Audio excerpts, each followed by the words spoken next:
بسم اللہ الرحمن الرحیم ان اللہ و ملائکتہ یصلون علی النبی یا ایھا الذین آمنوا صلوا علیہ وسلموا تسلیما اللہم صلی علی محمد وعلی آل محمد۔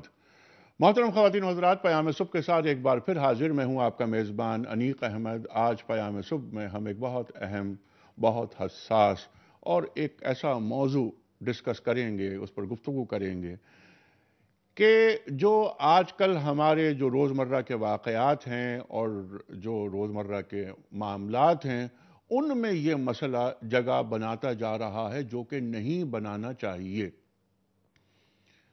خواتین و حضرات، ہمارا دین دین مکمل ہے۔ ہمارا دین انسانیت کا، سلامتی کا علم بردار ہے۔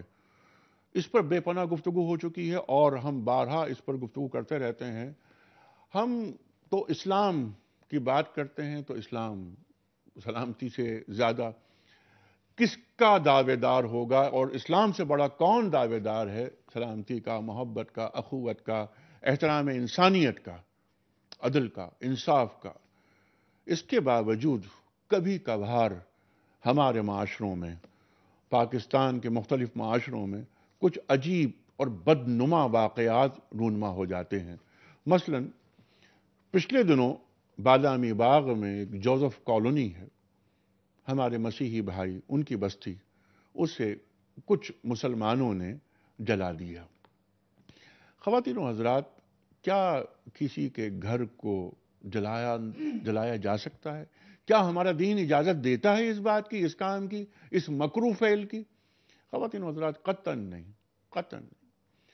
ہمارا دین پرامن رہنے کی بات کرتا ہے اور بتاتا ہے کہ طریقے کیا ہیں، ایک مسلمان ریاست میں رہنے والے مسلمانوں کی ذمہ داریاں کیا ہیں اور اقلیتوں کے حقوق کیا ہیں۔ آج ہمارا جو موضوع ہے وہ یہ کہ دین میں اقلیتوں کے حقوق کیا ہیں۔ اقلیتیں بھی دو طرح کی ہوتی ہیں نا، ایک جو اہل کتاب ہیں، دوسرے جو اہل کتاب نہیں ہیں۔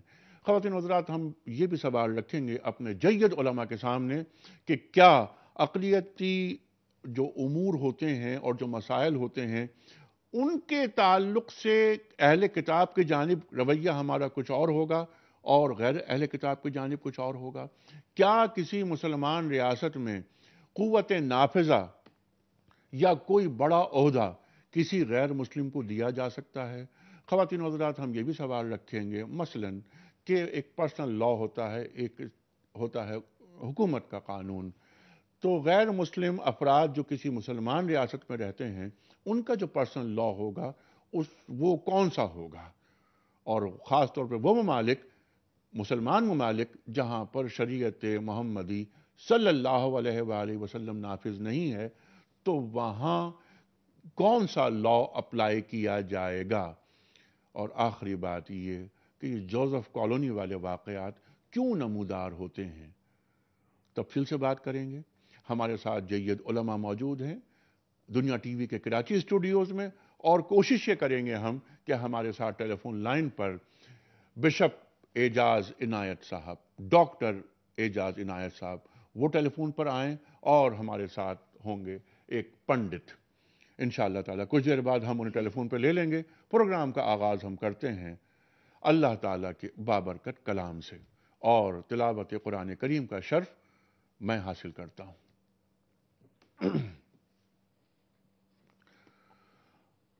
اعوذ باللہ من الشیطان الرجیم،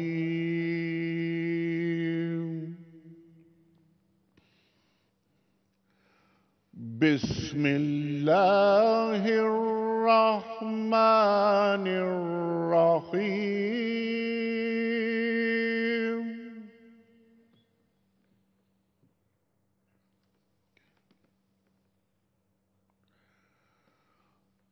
لا ينهاكم الله عن الذين لم يقاتلوكم في الدين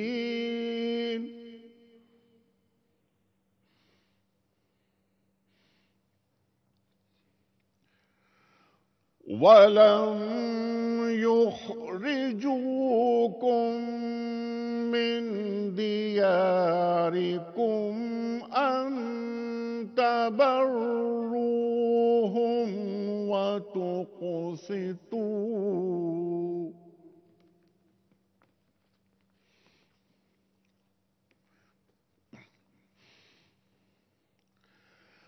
لا ينهاكم الله عن الذين لم يقاتلوكم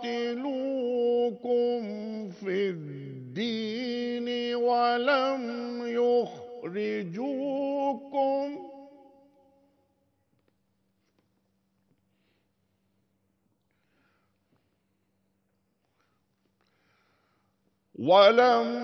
يخرجوكم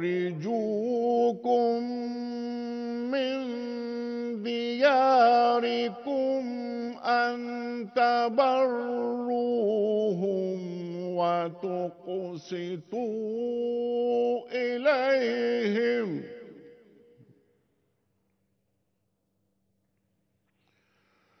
إن الله يحب المقسطين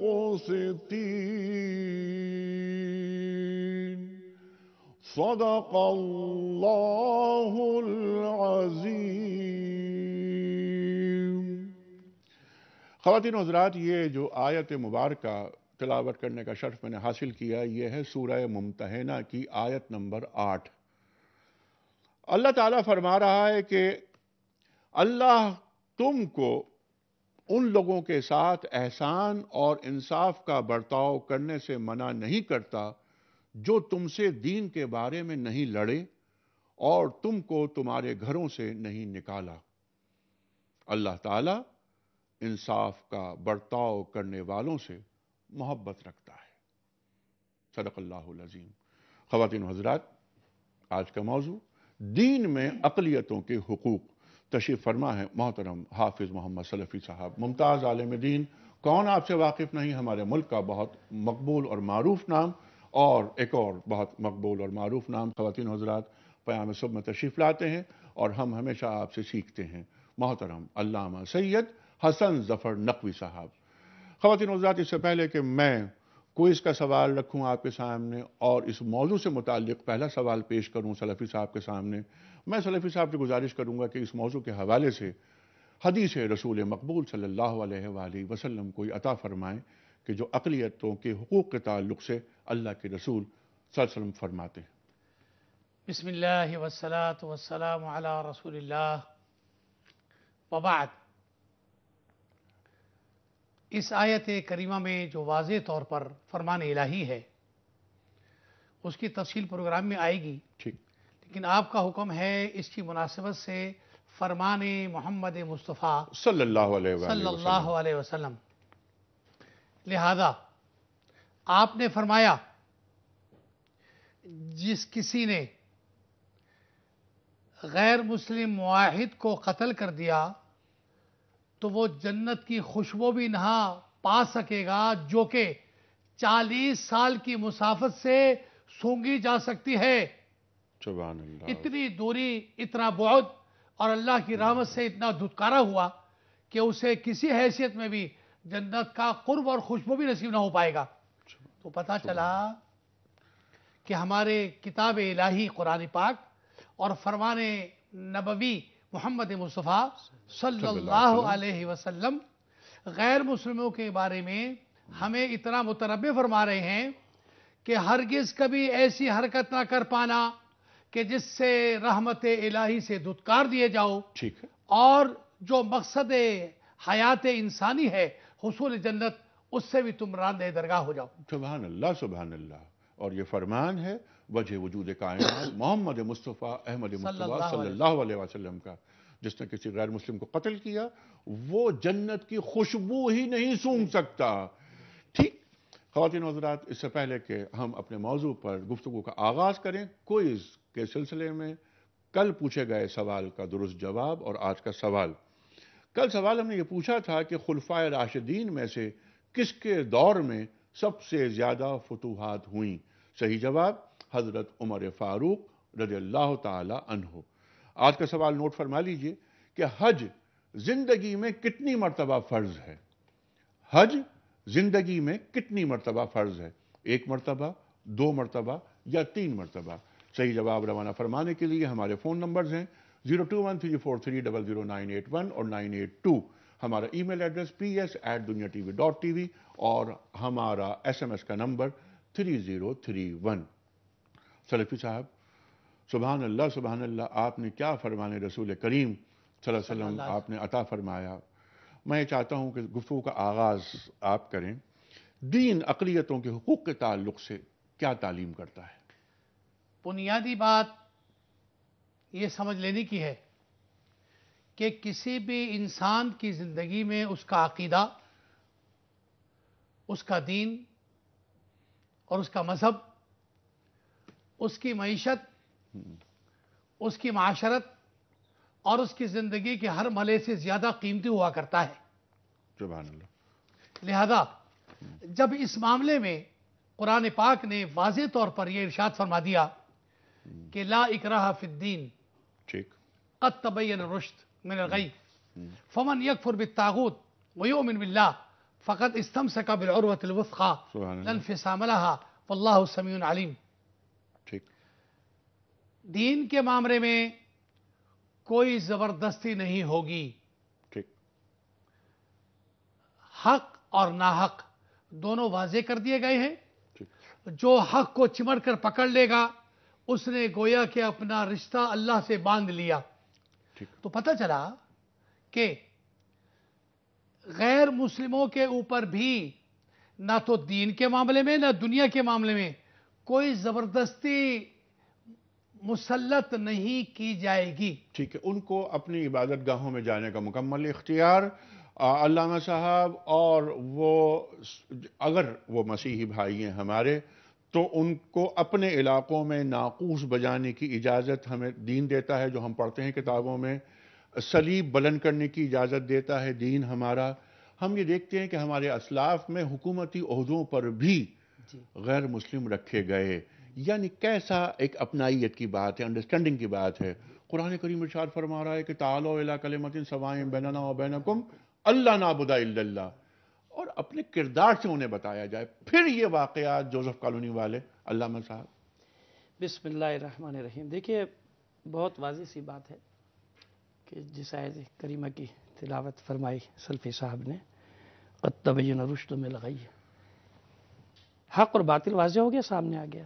سوال یہ ہے کہ کیا ہم جس طرح سے قرآن کریم چاہتا ہے کہ حق اور باطل کو پیش کیا جائے، جس طرح سے پیغمبر ختم مرتبہ صلی اللہ علیہ وسلم نے پیش کیا، اور اس کے بعد لا اکراہ فی الدین کی منزل ہے، کیا ہم ویسا پیش کر رہے ہیں؟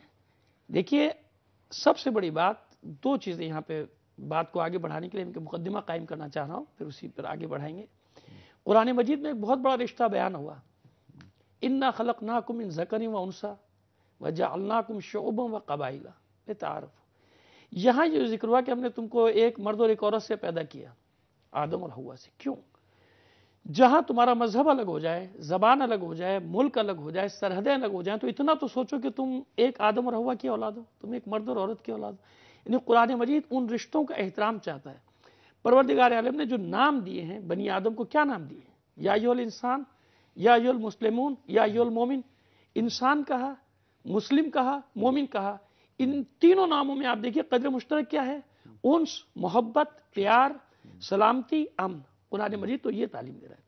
ہم کیا دکھانا چاہتے ہیں دنیا کو؟ ہم کیا پیش کر رہے ہیں؟ یعنی جس طرح سے پیش کرنا چاہیے حق اور باطل کو، جس طرح تحفظ دے رہا ہے اسلام۔ اب آئیے سیرت نبوی کا پہلو دیکھیے۔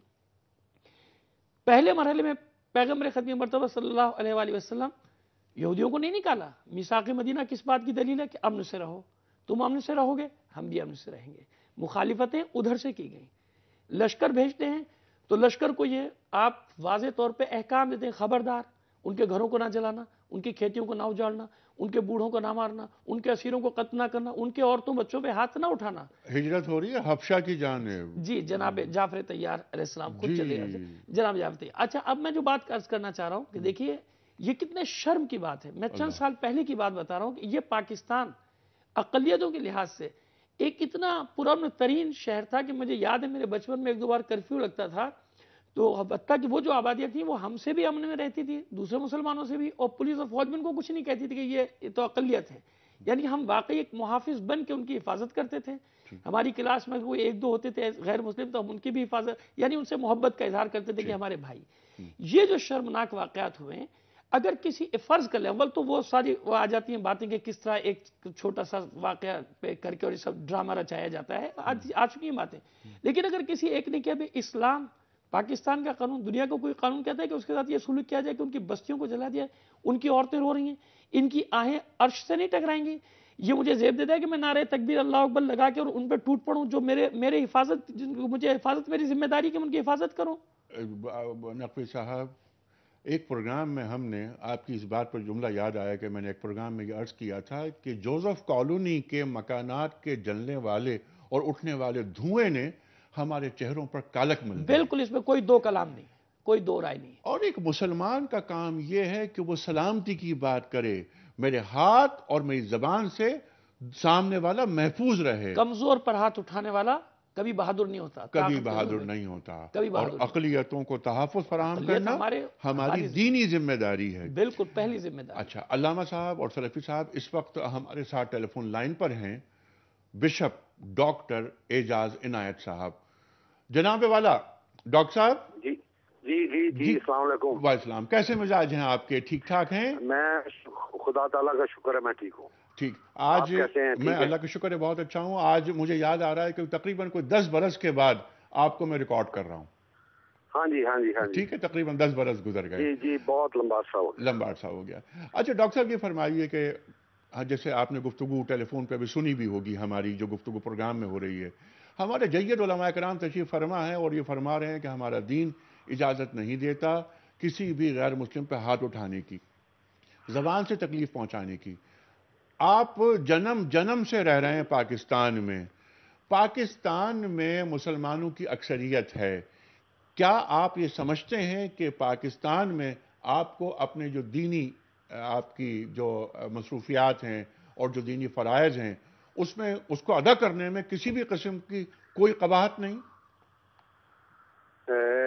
انیس صاحب، میں آپ کے توجہ سے سارے پاکستان کے ساتھ ہم کلام ہوں. ٹھیک. سارے پاکستان کے ساتھ. ضرور. دیکھیں، میں تقریباً 65 سال کی عمر تک پہنچ گیا ہوں. ٹھیک. میں نے وہ پاکستان بھی دیکھا ہے جب نہ شیعہ کی، نہ سنی کی، نہ کرسچن کی، نہ ہندو کی کوئی پہچان نہیں تھی، امتیازی سلوک نہیں تھا، انسان گنے جاتے تھے. آج میں نے یہ دیکھا ہے کہ پاکستان جل رہا ہے اور اسلام کے نام پہ جل رہا ہے. میں عرض یہ کرنا چاہتا ہوں کہ جہاں تک ٹیکسٹ کا سوال ہے، دین اور اس کے اسلوب کا اور اس کی وضاحت کا سوال ہے، ہمارا کوئی مسئلہ نہیں ہے. ہم بچپن سے لے کے سب کے ساتھ جمے ہیں، پلے ہیں، بڑے ہیں، کوئی مسئلہ نہیں ہے. بات یہ ہے کہ ہر جگہ پر چھوٹے لوگ بھی ہوتے ہیں اور بڑے لوگ بھی ہوتے ہیں. یہاں پر بھی چھوٹے مسلمان بھی ہیں اور بڑے مسلمان بھی ہیں. یہ تفریق اس لیے کر رہا ہوں کہ دیکھیں، سی سی پی او لاہور ہو، آئی جی لاہور ہو یا S S P city Lahore ہو، ان کو کسی بڑے کی آشیرواد ہوگی کسی لالچ کے تحت، کسی سیاست کے تحت، تو اس نے ان کے ہاتھ باندھے. اب میں یہ جید علماء آپ کے پاس بیٹھے ہیں، ان سے میں ان کے توسط سے ساری پاکستانی قوم سے یہ سوال کرنا چاہتا ہوں کہ کیا ایک مسلمان کو، کیا ایک ایسے شخص کو جو مسلمان ہونے کا دعویٰ کرتا ہو، اس کو یہ کہنا زیب دیتا کہ جی مجھے اوپر سے حکم آیا تھا؟ یہ جواب لیتے ہیں علماء سے. یہ سوال آپ نے بشپ صاحب کا اپنی ذمہ داریاں پوری کرنے کا پابند ہے، ازرو قرآن بھی اور ازرو کانسٹیٹیوشن بھی. سبحان اللہ سبحان اللہ. انیق صاحب، آپ کے میرے بھائی میری بات سن رہے ہوں گے. میرے بھائی، اس پہ کوئی دو کلام نہیں ہے، بلکہ ان افسروں کو جس کو کہتے ہیں کہ سزا کے مستحق جو یہ کہتے ہیں، اور یہ پورے پاکستان کے بھیا آپ کے ساتھ نہیں. کرنا چاہتا ہوں ٹائم تھوڑا میں عرض کرنا چاہتا ہوں. جی فرمائیے. میں تو اسلام کو جانتے ہیں، جید علماء ہیں جو امن کی، سلامتی کی بات کرتے ہیں، میں ان کی ذمہ داری ٹھہراتا ہوں اور میں بہت خوش ہوں کہ وہ بات کر رہے ہیں اور کھل کے بات کر رہے ہیں. وہ حقیقت میں معاشرے کو سکھا رہے ہیں. سبحان اللہ. تو اس پروسیس کو ہمیں آگے بڑھانا چاہیے یہ آپ کے چینلز کا بہت بڑا ہاتھ ہے کہ وہ ان کے پیغام کو، ہمارے پیغام کو آگے بڑھائے کہ آپ چھوٹے مسلمان نہ بڑھے، آپ قدامر مسلمان بنے، آپ اسلام کا چہرہ مس کرنے والے نہ بنے، اس کی شان بڑھانے والے بنے. کیونکہ میں ذاتی طور پہ یہ توقع کرتا ہوں کہ اگر میرے ساتھ بے انصافی ہو رہی ہو تو میرے جو مسلمان پڑوسی ہیں وہ مجھے تحفظ فراہم کریں گے. یہ میرا نظریہ ہے، یہ میری سوچ ہے، یہ میں نے پڑھا ہے، یہ میں جانتا ہوں، اور میں ایسا پاکستان دیکھنا چاہتا ہوں اور ایسے مسلمان دیکھنا چاہتا ہوں. ہماری دینی ذمہ داری ہے، یہ ہماری دینی ذمہ داری ہے، سارے مسلمانوں کی دینی ذمہ داری ہے کہ وہ ہمارا تحفظ کریں، خاص طور پر جہاں عدل و انصاف کی بات ہے، کیونکہ اسلام میں ایک عدل و انصاف کے نظام کا ذکر ہے، قاضیوں کا ذکر ہے. اب ہو پاکستان میں یہ رہا ہے جیسے رمشا کے کیس میں ہوا اور دیگر کیسز میں ہوا، یہاں پر بھی سازش نظر آتی ہے کہ جس کے اوپر دل کیا آپ نے توہین رسالت کا الزام لگایا اور پوری بستی کو جلا دیا. ٹھیک ہے، دیکھیں یہ زیادتی ہے اور اس میں ہمیں ڈیفنس چاہیے مسلمان علماء سے، مسلمان چینل سے اور مسلمان پڑوسیوں سے. بالکل ٹھیک ہے. اچھا ایک بات یہ بتائیے کہ یہ تمام واقعات، ان کی جتنی مذمت کی جائے وہ کم ہے، اس کا حل آپ کے ذہن میں کیا ہے؟ مثال کے طور پر اگر انٹرفیتھ ڈائیلاگز کی بات کی جائے یا بچوں کو، مسلمان جو بچے ہیں اسکولوں میں، کالجز میں، یونیورسٹیز میں، ان کو یہ بتایا جائے کہ یہ ہارمونی کیسے پیدا کی جاتی ہے، تو کیا یہ طریقہ ٹھیک رہے گا؟ سر میں 2-3 باتیں میں عرض کرنا چاہتا ہوں. سب سے پہلا کہ ہمیں اپنے نظام تعلیم کو درست کرنا چاہیے. اچھا، اس میں جو نفرت انگیز مواد ہے اس کو خارج کرنا چاہیے. مثلاً نہیں دیکھیں اس میں پوری اسٹڈی ہو چکی ہے، بہت لمبی بحث ہو جائے گی. نہیں، اس میں اختلاف ہے، جیسے بعض نہیں ہوتا رہے، میری رائے اپنی جگہ پہ غور تو کیا جا سکتا ہے. آپ نے یہ فرمایا کہ جو ہمارا نصاب تعلیم ہے اس میں جو کچھ اہم چیزیں ہیں، کچھ ایسی باتیں ہیں، میں نے پوچھا جو نفرت انگیز مواد ہے، میں وضاحت کر رہا ہوں. کون سی؟ کوئی ایک بات. ہندوؤں کے بارے میں لکھا ہوا ہے اور ایسی کئی باتیں لکھی ہے، میں بیان نہیں کرنا چاہتا. اچھا، ہندوؤں کے بارے میں لکھی ہے، مکمل اسٹڈی ہو چکی ہے، ہو رہی ہے، کرنی چاہیے، اصلاح کی گنجائش ہے. ہاں، یہ بات آپ نے اچھی کی. دوسرا یہ کہ جیسے پیچھے گوجرا کے واقعات ہوئے، سانگلا ہل کے ہوئے، بامنی والا کے ہوئے، شاندی نگر کے ہوئے، اگر کسی بھی مجرم کو پکڑ کر سزا دی جاتی تو یہ واقعات نہیں ہونے تھے. یہ سب کا رونا ہے میرے بھائی، یہ سب کا رونا ہے اس ملک میں کہ کسی مجرم کو سزا نہیں ملتی. یہ بات اپنا جاتی ہے حکمرانوں پہ کہ ان کو ہاتھ میں ترازو لے کے انصاف کرنا چاہیے for the protection of minorities. بہت اچھی بات ہے. میں انصاف کی بات کر رہا ہوں، لیکن نہ ہم کسی پہ الزام لگا رہے ہیں، نہ کسی کو نشانہ بنا رہے ہیں. ڈاکٹر صاحب آپ کا بہت شکریہ. ترازو کی بات کر رہے ہیں. بڑا اہم. اور ایک آخری بات میں یہ کروں گا کہ ایک ٹاسک فورس پاکستان کے صوبے کے ضلع کے لیول پہ ٹاسک فورس ہونی چاہیے جس میں مختلف علماء ہوں، اقلیتوں میں سے بھی ہوں، اکثریت میں سے بھی ہوں، اور وہ ہر ایک واقعے کا جائزہ لے کے پھر اس کا تجزیہ کر کے لوگوں کے سامنے اس کا تاکہ اس قسم کے بدنما واقعات آئندہ رونما نہیں ہوں. ڈاکٹر صاحب میں بڑا ممنون، بہت شکر گزار آپ کا. خواتین حضرات دیکھیے کتنی اہم باتیں اور کتنی متعلق باتیں بشپ صاحب نے فرمائیں. اسلام کا خوبصورت چہرہ ہے آپ نے فرمایا، اس کو مسخ نہ کریں. اور انہوں نے یہ بات فرمائی، بہت اہم بات فرمائی کہ ہمارے علماء کرام، خاص طور پر ہمارے علماء کرام جن پر ذمہ داری کچھ زیادہ تفویض کرتا ہے ہمارا دین، کیونکہ آپ کی باتیں سنی جاتی ہیں. یہ باتیں معاشروں میں منتقل کی جائیں تاکہ ہمارے معاشروں میں رہنے بسنے والے لوگ یہ جان سکیں کہ اقلیتوں کے تحفظ کے حوالے سے ہمارا دین کیا تعلیم کرتا ہے. یہ بہت اہم گفتگو فرمائی انہوں نے.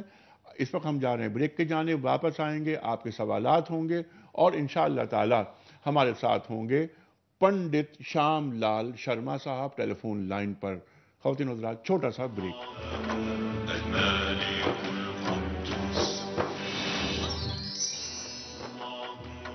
ویلکم بیک خواتین و حضرات. پیام صبح میں ایک بار پھر خوش آمدید. تشریف فرما ہے محترم مولانا محمد سلفی صاحب، ممتاز عالم دین، اور آپ کے ساتھ تشریف فرما ہے محترم علامہ سید حسن ظفر نقوی صاحب.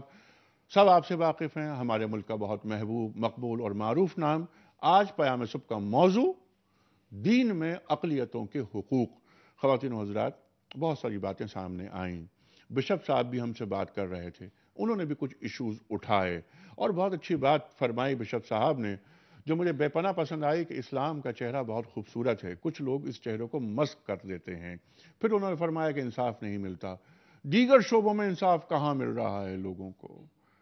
یہ تو اس ملک کا مجموعی المیہ بن گیا ہے۔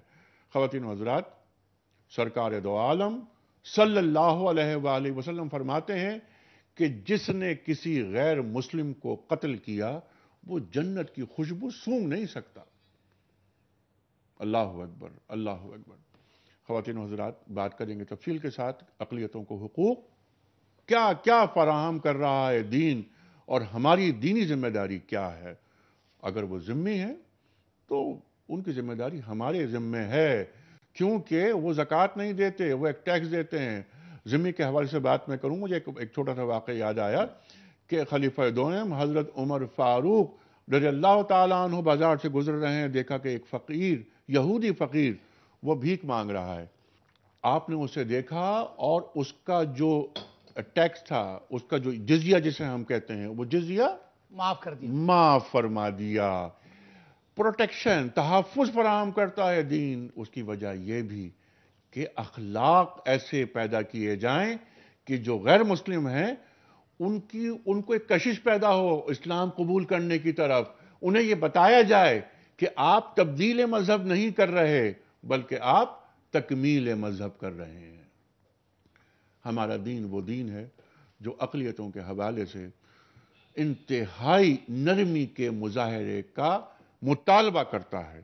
خواتین و حضرات، رکھیں گے سوالات علماء کے سامنے، لیکن پہلے کل کے سوال کا درست جواب۔ اور آج کا سوال، کل سوال یہ رکھا تھا ہم نے آپ کی خدمت میں کہ خلفائے راشدین میں سے کس کے دور میں سب سے زیادہ فتوحات ہوئیں؟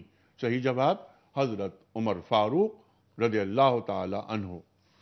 آج کا سوال نوٹ فرما لیجئے، حج زندگی میں کتنی مرتبہ فرض ہے؟ 3 آپشنز، 1 مرتبہ، 2 مرتبہ یا 3 مرتبہ۔ صحیح جواب روانہ فرمانے کے لیے ہمارے فون نمبرز ہیں 021343000981 اور 982۔ ہمارا ای میل ایڈریس ہے ps@duniatv.tv اور SMS کے لیے ہمارا نمبر ہے 3031۔ آپ کے سوالات کا خیر مقدم کیا جائے گا، بس گزارش یہ ہے کہ سوالات ایسے ہوں جس میں اپنائیت، اخوت، محبت، نرمی جھلکتی ہو۔ سلفی صاحب، پہلی بات تو ہم ذرا بشپ صاحب کی گفتگو پر میں چاہتا ہوں، اس پر آپ تفصیلاً بات فرمائیے۔ یہ بات بڑی اچھی کہی گئی کہ اسلام کا چہرہ چمک رہا ہے، کچھ لوگ اسے غبار آلود کرنا چاہتے ہیں، اور بڑے اور چھوٹے مسلمان کی بھی بات کی گئی۔ بات یہ ہے کہ جو مسلمان پڑھا لکھا ہے وہ مسلمان تو اسلام کے روشن چہرے کو مزید روشن کرنے کے کام کرتا ہے، اور جو مسلمان جاہل ہے تو وہ اپنی جہالت کا ثبوت دینے کے لیے غلطیاں کرتا ہے۔ لہذا کسی جاہل کی غلطی کسی مسلک کی برائی نہیں بن سکتی، پہلی بات۔ دوسری درخواست یہ ہے کہ اسلام اپنے منہج اور سلیبس میں اور پاکستان کے کریکلم میں یہ بات واضح ہے کہ ہر اہل کتاب ہمارے بھائی ہیں، ٹھیک، اور قرآن نے یہ فرمایا کہ اہل کتاب کا کھانا تمہارے لیے حلال ہے، بالکل ٹھیک، اور اہل کتاب سے شادی کرنا تمہارے لیے جائز ہے۔ جی ہاں۔ تو جس اہل کتاب کے لیے ہمارا مذہب اس کا کھانے کو حلال اور ان کے بچیوں سے شادی کرنے کی اجازت دیتا ہو تو اس میں افہام و تفہیم اور قرب آنے کا ایک راستہ نکال رہا ہے۔ قرآن کریم یہی فرماتا ہے کہ تم جو مسیحی ہیں ان کو نرم دل پاؤ گے۔ یہ لوگ راتوں کو اٹھتے ہیں، ان میں سے کچھ اللہ کو یاد کرتے ہیں، اس میں قصے سین ہیں، اور سورہ روم میں ہمارے مسیحی بھائی انہیں فتح کی بشارت دی جا رہی ہے۔ بالکل صحیح فرما رہے ہیں آپ۔ اور کسی کی دل شکنی تک کے لیے قرآن نے واضح طور پر یہ حکم صادر فرمایا ہے کہ وَلَا تَسُبُّوا الَّذِينَ يَدْعُونَ مِن دُونِ اللَّهِ فَيَسُبُّوا اللَّهَ عَدْوًا بِغَيْرِ علم. سبحان اللہ. کسی غیر مسلم کے معبودوں کو برے الفاظ سے یاد نہ کرنا. ایسا نہ ہو کہ وہ تمہارے سچے معبود کے بارے میں کوئی غلط بات کہہ سکیں. تو پتہ چلا کہ کسی کو ایذا اور تکلیف دینا تو بڑی دور کی بات ہے، کسی کے شعور اور احساس کو ٹھیس پہنچانا بھی ہمارے قرآن نے منع فرمایا ہے. پھر مزید قرب کا احساس دلانے کے لیے یہ ارشاد فرمایا، اے کتاب کے ماننے والو، تمہارا دعویٰ ہے کہ یہ کتاب رب کی طرف سے آئی ہے اور تمہارا دعویٰ ہے کہ ہمارے نبی کتاب لے کر آئے ہیں، تو ہم بھی خدا رکھتے ہیں، ہم بھی کتاب رکھتے ہیں، ہم بھی نبی والے ہیں، لہذا کیوں نہ ہم سب مل کر ایک ایسا کام کریں کہ جس سے ہماری اور قربت کا احساس بڑھ جائے، اور وہ ہے اللہ کی وحدانیت کا اقرار اور شرک سے بیزاری. یہ بنیاد ہے اسلام کی، یہ بنیاد ہے کرسچینٹی کی، یہ بنیاد ہے یہودیت کی، کہ اللہ نے قرآن پاک میں ارشاد فرمایا کہ وَمَا أَرْسَلْنَا مِن قَبْلِكَ مِن رَّسُولٍ إِلَّا نُوحِي إِلَيْهِ أَنَّهُ لَا إِلَٰهَ إِلَّا أَنَا فَاعْبُدُونِ. ہم نے کوئی نبی نہیں بھیجا اور کوئی کتاب نہیں اتاری مگر یہ بات کہی گئی پہلی نبوتوں میں اور پہلے نبیوں کو، یا قوم اعبدوا اللہ ما لکم من الہ غیرہ، اللہ کے علاوہ کسی اور کو معبود نہ ماننا اسلام ہے، عیسائیت ہے، یہودیت ہے. یعنی کتاب جہاں آئی ہے، نبی جہاں ملیں گے اور اللہ کی وحدانیت کا ذاکر ذکر ہوگا، وہ عین اسلام ہوگا. لہذا ہم میں اور آپ میں بہت ساری مشترکات ہیں، لہذا ہمیں اسے سمجھنا چاہیے اور ان کی بنیاد پر ایک دوسرے سے معاملہ کرنا چاہیے اور اخوت و محبت کا اظہار کرنا چاہیے. اور یہ بات تو ہمارے دین میں ہے کہ زکوٰۃ کے قرآن پاک میں 8 مصرف بتائے ہیں. انما الصدقات للفقراء والمساکین. اس میں ایک یہ ہے مؤلفۃ القلوب. مؤلفۃ القلوب. جو اللہ کی وحدانیت کو سمجھ لیں، نبی کی رسالت کو مان لیں، تو اپنی زکوٰۃ کا پیسہ بھی ان پر خرچ کر دو. سبحان اللہ سبحان اللہ. آپ بتائیے تو صحیح کہ اسلام ہمیں اگر مسلمان بناتا ہے تو انسانیت کے لیے دروازہ کھولتا ہے. جی بالکل. اخلاق سکھاتا ہے، اخلاق سکھاتا ہے، اخلاق کو پروموٹ کرنے کی بات کرتا ہے تاکہ ہمارے اخلاق، یہ اخلاق جب پہنچیں گے غیر مسلموں کی طرف تو وہ متاثر ہوں گے دین سے، کیونکہ اللہ تعالیٰ کی بندگی اور رسول اللہ کی نمائندگی صلی اللہ علیہ وآلہ وسلم، یہ ہماری ذمہ داری ہے، یہ دینی فریضہ ہے. اگر ہم جوزف کالونی جیسے واقعات کرتے رہے تو ہم کون سے پیغام کے علمبردار ہوں گے سلفی صاحب؟ یہ سمجھ میں نہیں آتی بات. ہم اپنے دین کی نفی کر رہے ہوں گے. ٹھیک. پھر محمد رسول اللہ کا آخری خطبہ مبارک. اللہ اکبر.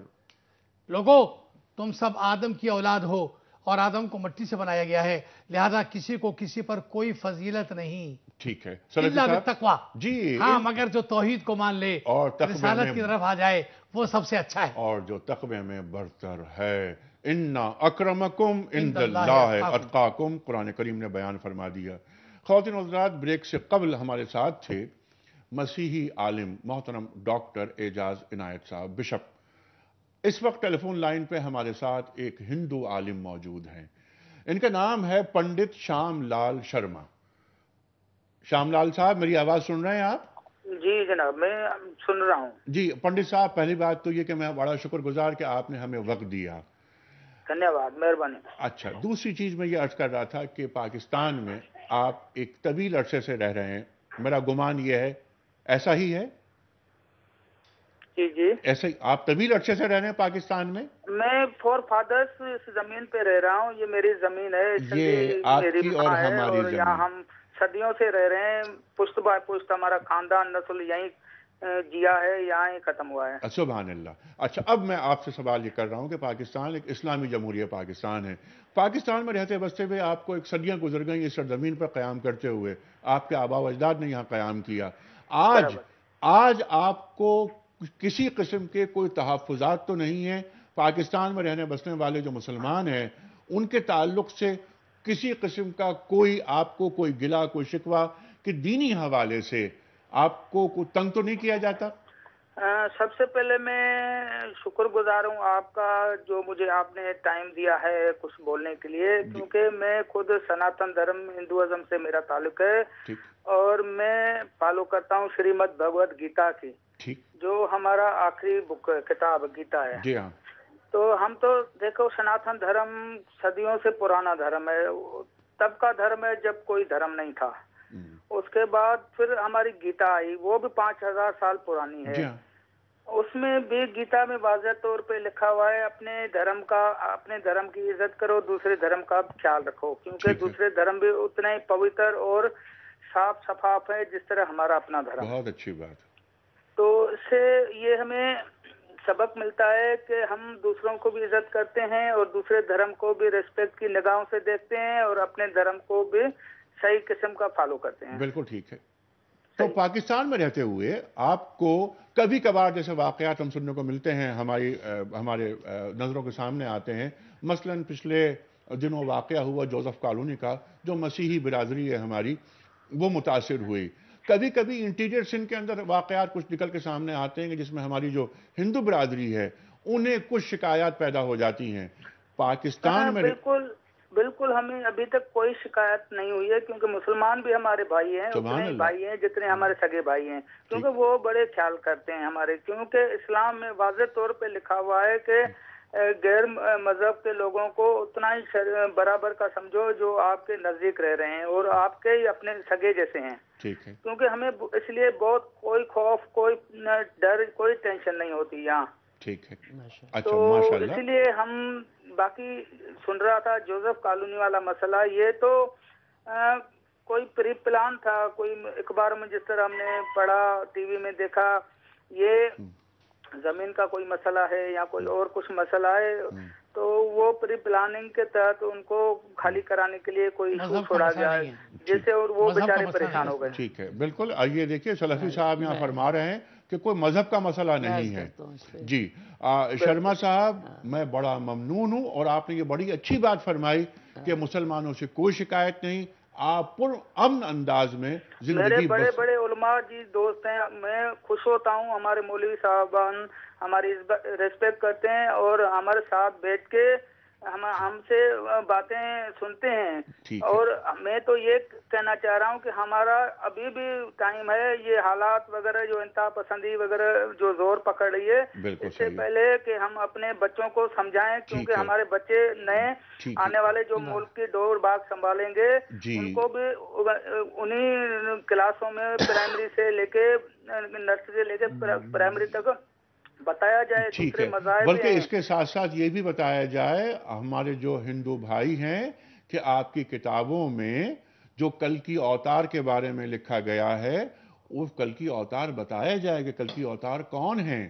آپ نے یقیناً پنڈت صاحب پڑھا ہے، اور ہمارے گیتا میں تو واضح طور پہ لکھا ہوا ہے کہ شری لارڈ کرشنا جب ارجن سے بات کرتا ہے تو اس میں یہی کہتا ہے کہ جب جہاں ظلم بڑھے گا تب میں اپنا اوتار لوں گا، ٹھیک ہے، ان ظلموں کو خاتمہ کرنے کے لیے۔ ٹھیک ہے، تو اسی لیے کلکی جو اوتار ہمارا آنے والا ہے یا آئے گا، وہی مطلب حق سچ کی بات کرے گا اور وہی ظالموں کے خلاف اپنا وہ پلان لے کر آئیں گے، مطلب جو بھی ہے وہ ایک امن کا پیغام لے کر آئیں گے۔ بالکل، اور اشلوک، بہت سارے اشلوک ایسے ہیں کہ جن کے میں وضاحت کر دی گئی ہے کہ وہ کلکی اوتار اور جو ظلم کا مقابلہ کرنے والا آئے گا وہ مکے میں پیدا ہوگا، ان کی والدہ کا نام سومتی یعنی امانتدار خاتون آمنہ ہوگا، ان کے والد کا نام عبداللہ ہوگا، وغیرہ وغیرہ۔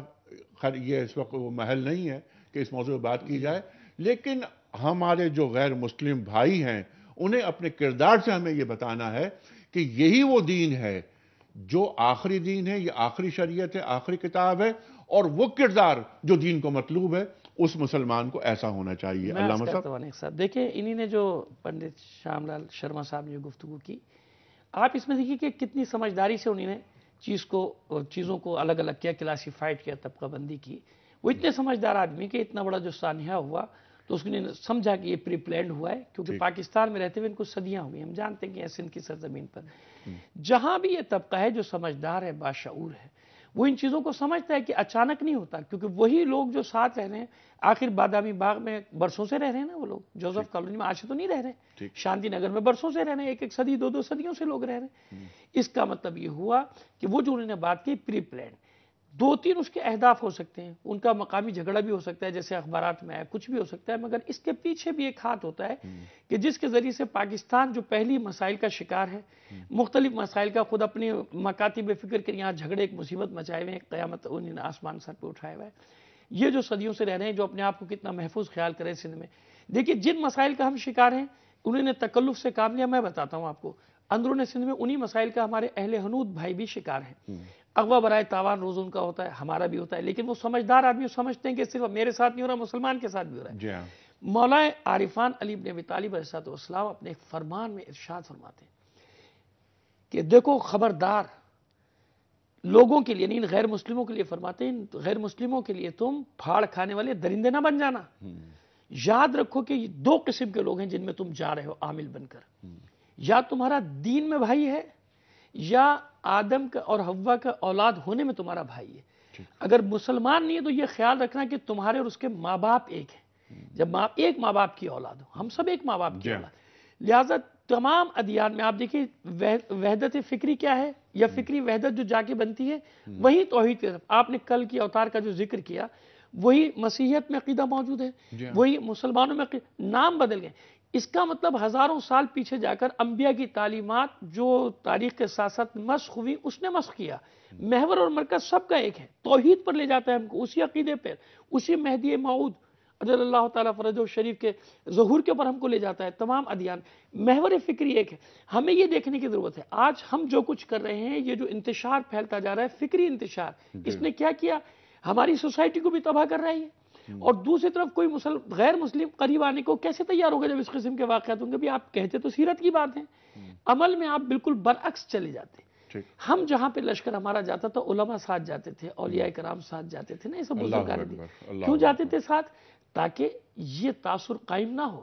دین کی تبلیغ وہی کرتے تھے، اگر تلوار جبرن ہندوستان میں اسلام پھیلانا ہوتا تو کون ہندو ہوتا؟ سب مسلمان ہوتے۔ اس کا مطلب یہ کہ آج بھی اتنی بڑی تعداد میں اکثریت ہندوؤں کا وجود بتا رہا ہے کہ ان پر جبرن، دین کے معاملے میں جبر نہیں کیا گیا۔ حکومتی لڑائیاں، یہ جو ملوکیت کی لڑائیاں تھیں، یہ سب اپنی جگہ بادشاہت ہوں گی، دین کے معاملے میں ان پہ جبر نہیں کیا گیا، ورنہ آج ان کی اکثریت نہ ہوتی، ہماری اکثریت۔ بلکہ نقوی صاحب آپ ہم سے زیادہ جانتے ہیں، ہے سے ہندو اور میم سے مسلمان، اور ہے اور میم ملے تو پھر ہم ہوا، یہ نعرے لگے۔ تہذیبی صدیاں کئی ہم نے ساتھ گزاری ہیں، بلکہ اگر مغل دور میں چلے جائیں تو بڑے عجیب عجیب واقعہ سامنے آتے ہیں۔ جی اکبر بادشاہ کا آپ نے ذکر کیا، جودھا بائی کا ذکر، کہ ہندو مسلم بھائی بھائی محل میں آئی جودھا بائی، یہ بھی نعرے ہمیں کتابوں میں لکھے ہوئے محسوس ہوتے ہیں اور ملتے ہیں ہمیں۔ لیکن ہم آ جاتے ہیں ذرا بنیادی باتیں تو آپ دونوں حضرات نے عطا فرما دی کہ دین کا جو خلاصہ ہے اس تعلق سے وہ آپ نے عطا کر دیا۔ اب کچھ باتیں مساوی حقوق، یہ بتائیے کہ کیا کسی اسلامی ریاست میں سربراہ مملکت غیر مسلم ہو سکتا ہے؟ دیکھیے مملکت اپنے وجود میں اکثریت کی نمائندگی کے لیے اپنے سربراہ کو متعین کرتی ہے، لہذا جہاں مسلمان اکثریت میں ہیں وہاں سربراہ مملکت صرف مسلمان ہی ہوگا، لیکن اس کا معنی یہ ہرگز نہیں کہ غیر مسلم کو مسلمان ریاست میں کوئی مقام یا درجہ نہیں دیا جائے گا، بلکہ ہم یہ دیکھتے ہیں کہ ہمارے مملکت پاکستان میں بھی اور ہم سے پہلے اسپین میں باقاعدہ طور پر خلفائے اسلام نے وزارتوں میں یہودیوں کو متعین کیا تھا، اس لیے کہ ان میں وہ اہلیت تھی اس کام کے کرنے کی۔ ٹھیک ہے، یعنی لہذا اسلامی مملکت میں غیر مسلموں سے استفادے کی بہت بڑی گنجائش موجود ہے، لیکن سربراہ مملکت نہ تو عورت ہوگی نہ غیر مسلم ہوگا۔ اچھا، اس لیے کہ اکثریت کا جو حق ہے اس کو ہم انڈرمائن نہیں کرنے دیں گے، بلکہ اکثریت کا بھرم رکھتے ہوئے مملکت کا سربراہ وزیر اعظم یا صدر مسلمان ہی ہوگا۔ ٹھیک ہے، یہی سوال نقوی صاحب آپ کے سامنے۔ جی میں عرض کرتا ہوں بسم اللہ الرحمن الرحیم۔ اس میں دیکھیے صاف اور واضح سی بات ہے کہ تمام اسلامی دور میں چاہے وہ نہ ملوکیت کے بھی دور رہے ہوں، بادشاہت بھی، اس میں دیکھیے عیسائی علماء جتنے مذاہب کے لوگ آباد ہوتے تھے اسلامی سرحدوں میں ان کی نمائندگی ہوتی تھی، حتیٰ کہ ان کے علماء تک ہوتے تھے نا، اہل کتاب ہوتے تھے، تاکہ وہ جو پرسنل لا کی پہلے آپ نے بات کی تھی نا، وہ پرسنل لا ہو جاتا ہے کہ ان کے جو وہ ہیں شادی بیاہ کے، طلاق بیاہ کے، اس سے جرائم، اس میں ان کے اس کو دیکھا جائے حدود، اگر وہ ان کا آپس کا معاملہ ہے۔ اگر کسی غیر مسلم، کسی مسلمان کے ساتھ ان کا معاملہ ہے، کسی دوسرے مذہب کے ساتھ معاملہ ہے، تو پھر اس پہ نظام حکومت جو انتظامی ہے اس کا قانون نافذ وہ تو قوانین ہو گئے، پرسنل لا ان کا اپنا ہوگا۔ اسی لیے اس کا وجود بتا رہا ہے کہ مشیر رکھے جاتے تھے، وزیر رکھے جاتے تھے، لیکن سربراہ مملکت جہاں بھی ہو، تو ظاہر ہے کہ کیونکہ اکثریت اسلام مسلمانوں کی ہوگی تو وہاں سربراہ مملکت بھی مسلمان ہی ہونا چاہیے، نام نہاد نہیں ہونا چاہیے مگر مسلمان ہونا چاہیے۔ اچھا، اگلا سوال آپ کی خدمت میں، جیسا آپ نے فرمایا کہ وزیر مشیر تو ہو سکتے ہیں غیر مسلم، لیکن قوت نافذہ جن کے پاس ہوتی ہے وہ مسلمان کے پاس رہے گی۔ کیا سپریم کورٹ جو سب سے بڑی عدالت ہے اس کا جج منصف غیر مسلم ہو سکتا ہے؟ دیکھیے میں اس میں بالکل ایک صاف اور واضح نقطے سے، جس سسٹم میں ہم رہ رہے ہیں، کیونکہ یہ پوری طرح اس میں کہیں بھی اسلامی قوانین نافذ نہیں ہے، اس سسٹم میں سپریم کورٹ کا جج جو ہے وہ غیر مسلم میری نظر میں اس لیے ہو سکتا ہے کیونکہ وہ جو بھی قانون کے فیصلے کرے گا وہ آئین پاکستان کے تحت کرے گا، وہ اس کے شرعی قوانین کے تحت نہیں کرے گا، آج بھی نہیں ہو رہے نا، لہذا اس سسٹم۔ لیکن اگر شرعی قوانین نافذ ہو جائیں، جہاں اسلامی مملکت آ جائے، تو وہاں قاضی القضات کا عہدہ صرف مسلمان قاضی کے پاس۔ یہی سوال آپ کی خدمت میں۔ دیکھیے، آپ نے جس نقطہ نگاہ سے بات کری اس میں تھوڑا سا اختلاف اس وجہ سے ہے کہ یہاں یہ تسلیم کر لیا گیا کہ جس ملک میں اکثریت مسلمانوں کی ہے، لہذا اگر وہاں اسلامی قوانین نافذ نہ بھی ہوں تب بھی قانون نافذ ہو رہا ہے مسلمانوں پر، لہذا قانون کے نفاذ کے لیے چیف جسٹس مسلمان ہی ہونا چاہیے، اور ججز اس لیے اور ججز بھی مسلمان ہونے چاہیے، اس لیے کہ وہ ایسی کرسی پر بیٹھے ہیں جس میں عدل و انصاف کے تقاضوں کو پورا کیا جاتا ہے۔ ٹھیک ہے، یعنی چیف جسٹس ہوں یا ججز ہوں جو بینچ میں بیٹھے ہیں ان سب کا مسلمان ہونا ضروری، آپ کی رائے یہ ہے۔ لیکن ڈاکٹر صاحب نے بات فرمائی، میں جو پریکٹیکل بات کی ہے نا، آپ پاکستان کی تاریخ اٹھا کے دیکھ لیجیے، میں نے کہا اس سسٹم میں رہے ہیں کہ نہیں رہے غیر مسلم، مسیحی بھی رہے، کرسچن بھی رہے ہمارے یہاں ججز، اور ہندو بھی رہے، جو ابھی سپریم کورٹ تک پہنچا ہے۔ بھگوان داس صاحب، میں نام لینا چاہ رہا تھا، اسپیکر ہمارے جو قائد اعظم نے متعین کیا، کیونکہ میں نے کہا کہ جس سسٹم میں ہم رہ رہے ہیں، جب اس سسٹم میں آئین پاکستان کے تحت ہونا ہے، جو اس میں شریعت اگر شریعت محمدی نافذ ہو جائے تو پھر مسلمان قاضی ہوگا، کیونکہ اسے شریعت محمدی کے تحت کرنا ہے۔ ٹھیک ہے، بات کلیئر ہو گئی۔ اچھا، اب آخری سوال کرنے سے قبل میں چاہتا ہوں کہ ایک پرچی نکال کر آپ سلفی صاحب کو دے دیجئے تاکہ سلفی صاحب اعلان کر لیں جس شخص کی خدمت میں ہم کتابوں کا تحفہ پیش کر رہے ہیں۔ جن کا نام نہیں نکلا بھائی ان سے معذرت کے ساتھ۔ اچھا، مہربانی، ایک ہی کا نام آ سکتا ہے۔ جی بالکل، جی سلفی صاحب۔ جناب یہ ہیں محمد جاوید قیصر، کینیڈا سے۔ اچھا، محمد جاوید قیصر کینیڈا سے، ان کا نام میرے خیال ہے پرسوں بھی نکلا تھا، اب بڑے خوش نصیب آدمی ہیں۔ اچھا نقوی صاحب، آخری سوال اس پروگرام کا میں رکھنا چاہتا ہوں آپ دونوں کی خدمت میں، کون سا ایسا کام کریں ہم کہ جوزف کالونی جیسے واقعات دوبارہ رونما نہ ہوں؟ صرف ایک ہے اس کا حل، تعلیم اور تربیت، جتنی بھی ہماری چاہے وہ کالجی اسکولوں کی اور وہ مدارس کی تعلیم، جب تک وہاں ہم رواداری اور دوسرے کے احترام کا درس نہیں دیں گے یہ واقعات ہوتے رہیں گے، صرف جوزف کالونی نہیں، ہر کالونی میں۔ تعلیم و تربیت، یہی سوال سلفی صاحب۔ بلا شبہ سیرت محمد مصطفیٰ کو دیکھ لیا جائے اور پیروی کر لی جائے کہ آپ نے کسی غیر مسلم کو کوئی لفظ یا نقصان نہیں پہنچایا، لہذا ہم اگر سچے تابعدار رسول ہیں تو پھر ہمیں بھی آپ کے نقش قدم پر چلنا ہی ہوگا۔ ٹھیک ہے، یعنی اگر ہم سچے پاکستانی ہیں اور سچے مسلمان ہیں اور ہم دین سے محبت کرتے ہیں اور ہم عاشق رسول ہیں صلی اللہ علیہ وسلم، جو ہمارا دعویٰ ہے، تو جوزف کالونی جیسے واقعات ہمارے ملک میں نہیں ہونے چاہیے۔ سلفی صاحب بڑا ممنون، نقوی صاحب بڑا شکر گزار آپ کا۔ خواتین و حضرات، بہت اہم بات، اقلیت کے حقوق کیا ہیں اسلامی ریاست میں، کتنی اہم باتیں سامنے آئیں۔ ہمارا دین قدم قدم پر رہنمائی کرتا ہے ہماری اقلیت، وہ ہمارے مسیحی بھائی ہوں یا ہمارے ہندو بھائی ہوں یا ہمارے سکھ بھائی ہوں یا جو بھی غیر مسلم ہیں، ان کی حفاظت مسلمانوں کی ذمہ داری ہے۔ یہ دینی ذمہ داری ہے. اور جو اہم نکات میں کیا ریپیٹ کروں، بہت ساری باتیں سامنے آئیں، لیکن ایک فرمان رسول کریم صلی اللہ علیہ وآلہ وسلم کہ وہ شخص، وہ مسلمان جنت کی خوشبو ہی نہیں سونگھ سکتا جس نے کسی غیر مسلم کو قتل کیا. یہ فرما رہے ہیں رسول کریم صلی اللہ علیہ وآلہ وسلم. خواتین و حضرات، پروگرام یہاں ختم کرتے ہیں، لیکن اس سے قبل آج کی بات. قول ہے صاحب نہج البلاغہ حضرت علی مرتضیٰ کرم اللہ وجہہ کا. آپ فرماتے ہیں کہ ظالم حاکم اور بدکار عالم کو قیامت کے دن سزا ملے گی. ظالم حاکم اور بدکار عالم کو قیامت کے دن سزا ملے گی. انیق احمد کو اجازت. خدا حافظ.